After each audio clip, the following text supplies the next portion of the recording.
മാതാ അമൃതാനന്ദമയി മഠത്തിന്റെ യുവജന സംഘടനയായ അയുത് മുംബൈ യൂണിറ്റിന്റെ നേതൃത്വത്തിൽ സ്പിരിച്വാലിറ്റി ഓഫ് യൂത്ത് എന്ന പേരിൽ ശില്പശാല സംഘടിപ്പിച്ചു.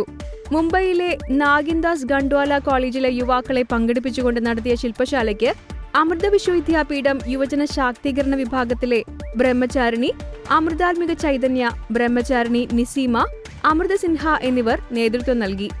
ജീവിത ലക്ഷ്യങ്ങൾ മൂല്യങ്ങളുമായും അഭിവാഞ്ചകളുമായും എങ്ങനെ ഒത്തുപോകാം എന്നതിനെക്കുറിച്ചുള്ള സജീവ ചർച്ചകളും അമ്മ തയ്യാറാക്കിയ അതിവിശിഷ്ടമായ മാ ഓം ധ്യാനത്തിന്റെ പരിശീലനവും ശില്പശാലയിൽ പങ്കെടുത്തവർക്ക് വേറിട്ട അനുഭവമായി. സമാധാനത്തിനും വ്യക്തിത്വ വികസനത്തിനുമായി ആത്മീയതയെ ഒരു ഉപകരണമെന്നോണം പ്രയോജനപ്പെടുത്തുവാൻ പരിശീലിപ്പിക്കുക എന്നതാണ് ഈ ശില്പശാലയിലൂടെ ഉദ്ദേശിക്കുന്നതെന്ന് അധികൃതർ പറഞ്ഞു.